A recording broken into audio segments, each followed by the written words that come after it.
Good morning, all of you. Myself, Iboneshwari, lecturer in physics in Sri Ravtesa Degree College, Allavaram. In last class, we completed first unit chapters FET and photoelectric devices. So, second unit in analog and digital electronics is operational amplifier. Before that, what is an amplifier? Amplifier is a circuit which amplifies the input signal, that means weak signal, and enhances the power level of the given signal. Hence enhances అంటే ఏంటి? Strengthen are increase మన ఇచ్చిన input సిగ్నల్ని దాని యొక్క స్ట్రెంగ్త్ని increase చేసి, that means యాంప్లిట్యూడ్ని ఇంక్రీజ్ చేసి మనకి అవుట్పుట్ సిగ్నల్గా యాంప్లిఫైయర్ సర్క్యూట్ అనేది ఇస్తుంది. And it produces output signals to same waveform. So మనం ఇన్పుట్ సిగ్నల్లో ఏ వేవ్ ఫామ్ అయితే ఇచ్చామో అవుట్పుట్ సిగ్నల్లో కూడా అదే వేవ్ ఫామ్ వస్తుంది, కాకపోతే యాంప్లిట్యూడ్ ఇంక్రీజ్ అవుతుంది. And frequency of output is similar to the input. So increase అయిన అవుట్పుట్లో ఫ్రీక్వెన్సీ అనేది సిమిలర్గా ఉంటుంది అండ్ ఫ్రీక్వెన్సీలో ఎలాంటి చేంజ్ ఉండదు. And it is an energy converter. So amplifier మనకి ఏ విధంగా యూజ్ అవుతుంది? మనం ఇచ్చిన ఇన్పుట్ సిగ్నల్ యొక్క యాంప్లిట్యూడ్ని ఇంక్రీజ్ చేసి మనకి అవుట్పుట్ సిగ్నల్గా ఇస్తుంది. So this device is called as amplifier. And operational amplifier, operation యాంప్లిఫైయర్లో మనం యాంప్లిఫైయర్ సర్క్యూట్ని యూజ్ చేస్తాం.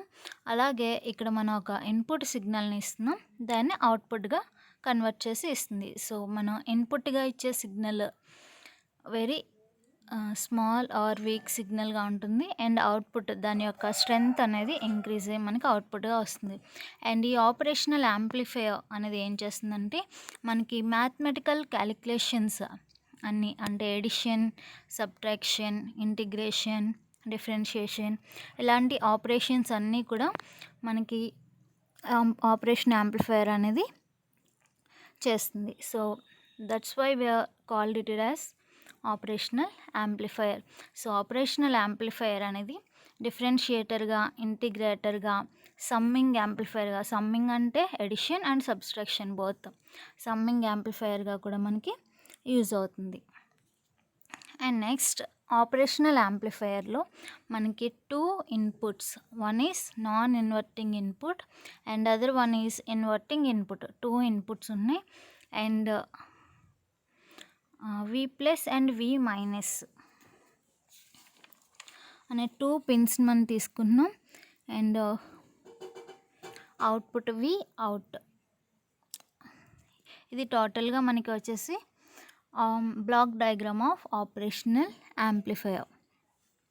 అండ్ ఒకవేళ మనం ఇన్వర్టింగ్, నాన్ ఇన్వర్టింగ్ అనుకున్నాం కదా, ఇన్వర్టింగ్ టర్మినల్ని గ్రౌండ్ చేసి, అంటే inverting terminal input 0 and non inverting ఇన్పుట్కి సిగ్నల్ ఇస్తున్నాం ఇన్పుట్ని, అండ్ అది అవుట్పుట్గా వచ్చేటప్పుడు దీని యొక్క గెయిన్ ఏ అనుకుంటే ఏ టైమ్స్ ఇన్పుట్ మనకి అవుట్పుట్గా వస్తుంది, అంటే ఏ మల్టిప్లైడ్ బై V1. V1 అంటే ఏంటి?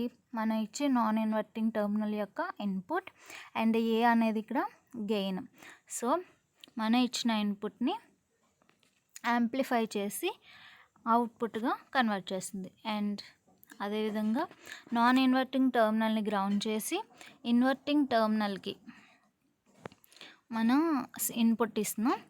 సో ఇప్పుడు ఏమవుతుంది అంటే ఇక్కడ voltage difference V1 minus V2, ఇక్కడ V1ని మనం గ్రౌండ్ చేసాం, సో దాని వాల్యూ 0 అవుతుంది.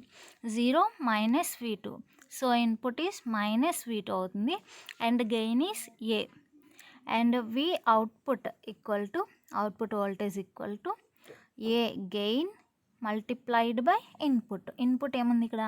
Minus V2. సో మనకి అవుట్పుట్ ఎంత వచ్చింది? మైనస్ A V2 వచ్చింది. అండ్ దట్టు ఇది ఇన్వర్టింగ్ కాబట్టి ఇన్పుట్ సిగ్నల్ అనేది ఇన్వర్ట్ అయ్యి మనకి అవుట్పుట్గా వస్తుంది. So minus indicate invert output. Next మనకి voltage transfer curve of the operational amplifier వచ్చేసి ఇది ఎక్స్ యాక్సిస్ మీద మనం ఇన్పుట్ వోల్టేజ్ని, వై యాక్సిస్ మీద అవుట్పుట్ వోల్టేజ్ని డినోట్ చేసాం. అండ్ మనం 1 మైక్రో వోల్ట్స్ ఇన్పుట్ని ఇస్తే మనకి ఎంత అవుట్పుట్ వస్తుంది, 1 వోల్ట్ అవుట్పుట్ వస్తుంది. అండ్ మనం 10 మైక్రో వోల్ట్స్ ఇన్పుట్ ఇస్తే అవుట్పుట్ 10 వోల్ట్స్ వస్తుంది. అంటే మనకి ఎంత ఇన్పుట్ ఇచ్చినా సరే అవుట్పుట్ అనేది ఇంక్రీజ్ అయ్యి వస్తుంది. And slope in between 10⁵ to 10⁶ volts. And finally voltage gets saturated. Next, operational amplifier applications. Operational amplifiers active filter used in active filters and oscillators. And waveform converters. Waveform కన్వర్టర్గా ఎలా use చేస్తున్నాం మనం, non inverting, inverting inputs ఉన్నాయి కదా, so ఆ విధంగా. Next analogue to digital converters and digital to analogue కన్వర్టర్స్లో కూడా మనం ఆపరేషనల్ యాంప్లిఫైయర్స్ని యూజ్ చేస్తాం. ఆపరేషనల్ యాంప్లిఫైయర్స్ని ఎక్కడెక్కడ యూజ్ చేస్తాం, యాక్టివ్ ఫిల్టర్స్లో, ఆసిలేటర్స్లో, అండ్ వేవ్ ఫామ్ కన్వర్టర్స్లో, and analogue to digital, digital to analogue కన్వర్టర్స్లో కూడా మనం ఆపరేషనల్ యాంప్లిఫైయర్ని యూజ్ చేస్తాం. అసలు ఆపరేషనల్ యాంప్లిఫైయర్ అనే పేరు ఎలా వచ్చింది దీనికి, ఇది ఏం చేస్తుంది, ఆల్ మ్యాథమెటికల్ ఆపరేషన్స్ అన్నీ చేస్తుంది. కాబట్టి మ్యాథమెటికల్ ఆపరేషన్స్ ఏంటి, integration, differentiation, subtraction and addition. So this is the basic idea of operational amplifier. Next క్లాస్లో క్యారెక్టరిస్టిక్స్ అండ్ అదర్ ఆపరేషన్స్ గురించి తెలుసుకుందాం. Thank you.